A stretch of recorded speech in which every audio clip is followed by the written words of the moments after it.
हालांकि डेट आ चुका है कि अगला डेट इस केस का, जो एसएफआई वाला मैटर था, 16/9/2025 है। जो कोर्ट से हमेशा की तरह आना चाहिए था वो आ गया है, वो है डेट।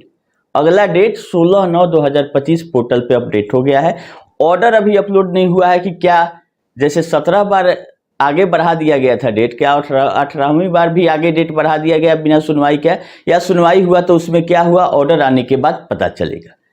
ये पहला अपडेट है जिसका इंतजार आप लोग कर रहे थे कि 27 मई के सुनवाई में क्या हुआ। एसएफआईओ से जुड़ा मामला है जिसमें सहारा के ग्रुप की 9 कंपनियों का जांच एसएफआईओ कर रही है। दूसरा, एक कल न्यूज आ गया कि सहारा के ही इंटरनल स्टाफ बोल लीजिए, उनको कंसल्टेंट बोल लीजिए, जीएम के पोस्ट पर थे, हस्बैंड वाइफ दोनों, और पैसा नहीं मिलने के कारण लास्ट में उनको 26 मई को लखनऊ में आपका एफआईआर दर्ज करना पड़ा, जिसका मीडिया में भी न्यूज आ गया है। एफआईआर की कॉपी मेरे पास है, हमने पढ़ा है कि क्या मैटर है।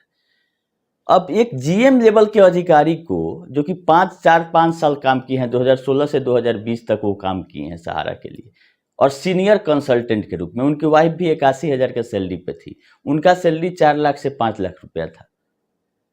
उनका 2,03,00,000 का टोटल क्लेम विथ इंटरेस्ट का एफआईआर दर्ज हुआ है। अब इस न्यूज से ये चीज देखना है कि जब इंटरनल लोग, इतने पावरफुल लोग जो कि कंसल्टेंसी कर रहे थे सहारा में, उनका पैसा ही नहीं दे रही है, तो जमाकर्ता और छोटे मोटे अधिकारियों का ही क्या पैसा देगी? क्योंकि सब लोग तो एफआईआर करने में सक्षम नहीं है। हमने तो डिसाइड किया था कि लास्ट में कुछ नहीं होगा अगर, तो हम लोग एफआईआर की तरफ जाएंगे, क्योंकि हाई कोर्ट, सुप्रीम कोर्ट, सब जगह हम लोग प्रयास कर रहे हैं कि कहीं ना कहीं से भुगतान का रास्ता निकले और सहारा पहल करे कि भुगतान हो, क्योंकि सहारा चाहेगी तभी फॉर्म देगी, तभी सरकार का भी पैसा रिलीज हो पाएगा। जैसे पोर्टल में हो रहा है, पैसा पड़ा हुआ है, डॉक्यूमेंट नहीं रहने के कारण, डिफिशियंसी के कारण पैसा मैक्सिमम लोगों को नहीं मिल रहा है। कम से कम जो पैसा आ रहा है वो तो सहारा सहयोग करती तो मिल जाता, लेकिन इसका ये कहीं से सोच नहीं है कि लोगों का पैसा दे दिया जाए। तो इस एफआईआर से हम ये देखें कि 2022 से इन्होंने लीगल नोटिस देना शुरू कर दिया था सहारा को। तो आप लोग भी अगर एफआईआर करना चाहते हैं जिसका अच्छा खासा अमाउंट है, चाहे वो सैलरी के मद में हो, कमीशन के मद में हो, इन्वेस्टमेंट हो, वो लोग आगे बढ़ सकते हैं। तो एफआईआर करने में एक दो चीज का ध्यान रखना है कि मुख्य आरोपी इनके डायरेक्टर और ऊपरी अधिकारी लोगों को बनाना है। दूसरा, रीजनल हेड और आपका जोनल हेड और डायरेक्टर, यही 3-4 लोग को मुख्य आयुक्त बनाए, और किसी को बनाइए नहीं बनाइए, डायरेक्टर लेवल लोगों का जरूर बनाइए जिस कंपनी में वो काम कर रहे हैं या जिस कंपनी में उनका इन्वेस्टमेंट है। और लमसम 2 नोटिस कम से कम दिया जाता है एफआईआर करने के बाद पार्टी को कि हमारा इतना ड्यूज है, इतना इन्वेस्टमेंट है, आप इसका भुगतान नहीं करते हैं अगले 21 दिन में या कोई जवाब नहीं देते हैं तो हम आगे एफआईआर कर देंगे। पहला नोटिस, दूसरा रिमाइंडर देते हुए तीसरे बार में एफआईआर लॉन्च हो जाता है।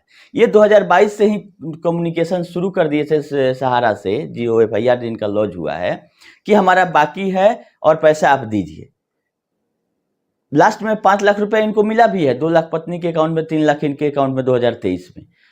क्योंकि इनका ज्यादा अमाउंट है इसीलिए लास्ट में ये जाके लखनऊ में अपना एफआईआर दर्ज किए हैं। जब एफआईआर दर्ज हो गया तो ये निश्चित है कि पैसा इनको देना पड़ेगा, क्योंकि मुख्य आरोपी ओपी श्रीवास्तव को बनाया गया है कि ज्वाइनिंग लेटर ओपी श्रीवास्तव के साइन से इनको मिला था।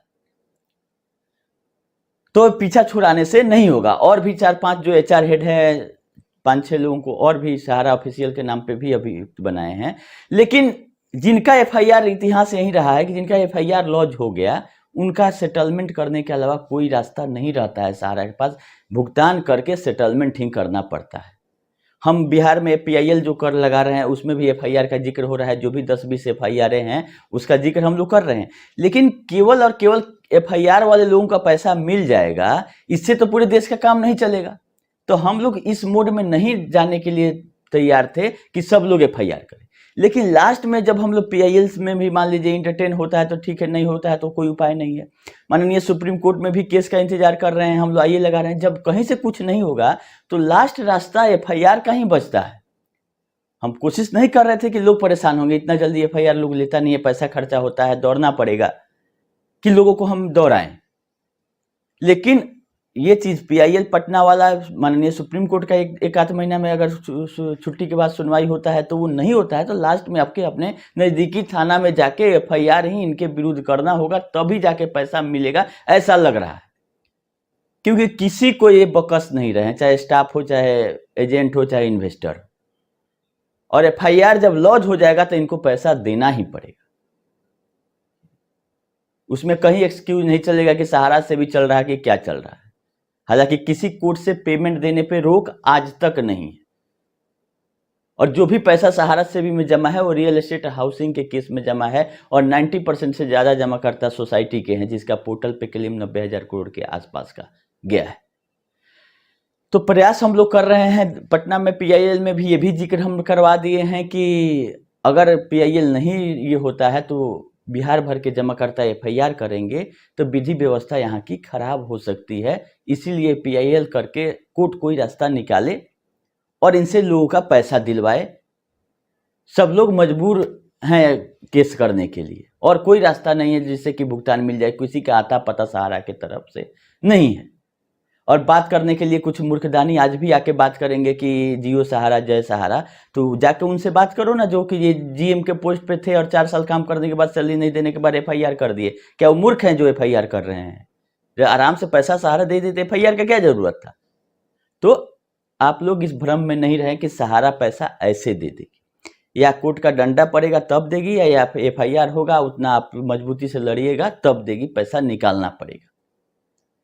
चलिए यही अपडेट था, तो सोचे कि आप लोगों को बता दें कि एफआईआर के लिए आप लोग तैयार रहें। कुछ अगर नहीं होता है पटना हाई कोर्ट और सुप्रीम कोर्ट से जल्द में ही, तो लास्ट में हम लोग भी एफआईआर की तरफ से बढ़ेंगे, और सारा इन्फॉर्मेशन जो भी चाहिए होगा, एड्रेस से लेकर डायरेक्टर लोगों का, और कौन कौन किस कंपनी किस सोसाइटी में है, सबका मदद किया जाएगा हमारे तरफ से फ्री ऑफ कॉस्ट। ऐसा नहीं है कि पैसा लेके, जो भी होगा हम इन्फॉर्मेशन देंगे। करना आपको पड़ेगा, ये नहीं कि बहुत लोग कहते हैं आप ही करवा दीजिए, आप ही चल चलिए, तो किसको फुर्सत है कि आपके लिए जाएगा? हम लोग मदद कर देंगे कि भाई ये इन्फॉर्मेशन है, ये डायरेक्टर है, इनको पार्टी बनाइए, इस तरह से आवेदन लिखाएगा, यहाँ यहाँ नोटिस भेजिए, इतना हम लोग कर देंगे। लेकिन करना आपको पड़ेगा। अगर ज़्यादा पैसा है आपका, अगर 50,000, 1 लाख, 2 लाख है, तो आप लोग आराम से रहिए। पोर्टल के माध्यम से भी ये छोटे निवेशकों का निदान हो जाएगा धीरे धीरे।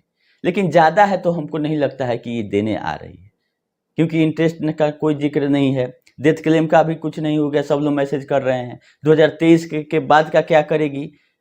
ये सारे चीज़ों पे हम लोग अपने माननीय सुप्रीम कोर्ट के आईए में जिक्र कर रहे हैं। अगर उसका सुनवाई हो जाएगा तो उसमें कुछ आएगा, नहीं तो पीआईएल से अगर कुछ रास्ता निकलता है बिहार के लिए तो वो भी हम लोग कर रहे हैं।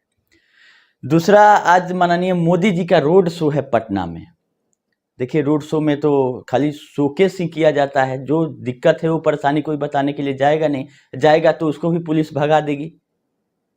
क्योंकि रोड शो में क्या सहारा निवेशकों का के तरफ से कुछ प्रेजेंटेशन किया जा सकता है कि यहाँ के लोग पीड़ित भी हैं? यहाँ तो दिखाया जाएगा कि सब कुछ चकाचौंध है।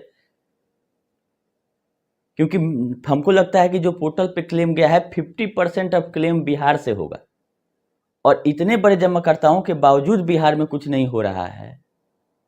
ये दुख की बात है। तो मोदी जी को, अमित शाह जी को बिहार के इलेक्शन के पहले भी इस पे भी ध्यान देना होगा, ताकि इनका वोट प्रभावित हो सकता है अगर सहारा के मुद्दे पर ये नहीं कुछ बोलते हैं या नहीं कोई इंतजाम करते हैं। चलिए देखिए क्या होता है आगे। जैसा अपडेट रहेगा, दिल्ली हाई कोर्ट में ऑर्डर आएगा तो भी बताएंगे। माननीय सुप्रीम कोर्ट में अभी सहारा सेवी का डेट नहीं आया है, हालांकि कोर्ट अभी चल रहा है। एक वीक का हर एक जज साहब लोग को मिला है टास्क। डबल बेंच बन रहा है और सुनवाई भी हो रहा है, लेकिन सहारा का मैटर है ट्रिपल जजेज बेंच, तो वैसा बेंच स्पेशल बेंच बनेगा तभी सुनवाई होगा। तो हमको उम्मीद नहीं है कि गर्मी छुट्टी में सहारा का सुनवाई होने जा रहा है। लेकिन 1-2 आइए नहीं बोलिए, उसका एफिडेविट फाइल हुआ है सहारा सेबी वाला कंटेम्प्ट पिटीशन में 27 और 28 मई को। तो थोड़ा बहुत अपडेट जो आता है हम देखते रहते हैं, लेकिन काम का चीज़ है कि लिस्टिंग हो, सुनवाई हो, तब कुछ होगा। बहुत सारे पार्टी हैं इसमें, तो कौन एफिडेविट फाइल कर रहा है, कौन आईए फाइल कर रहा है, सब लोग अपना अपना प्रेयर कर रहा है वहाँ पे, लेकिन जमाकर्ताओं का प्रेयर अभी तक नहीं सुना जा रहा है।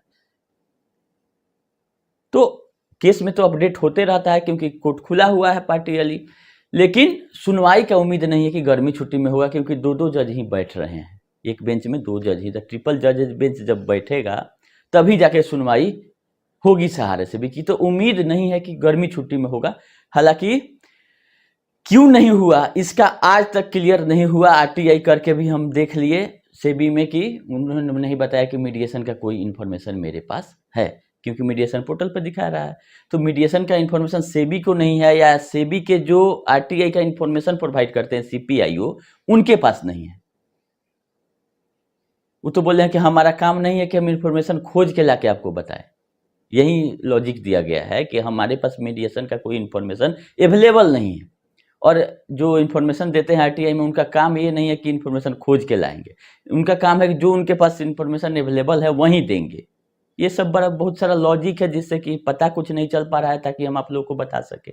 प्रयास जारी है, एसएफआईओ में भी आरटीआई लगा हुआ है और सीआरसीएस में भी लगा हुआ है। जैसे जवाब आएगा हम आप लोगों को बताएंगे। अभी के लिए इतना ही, धन्यवाद।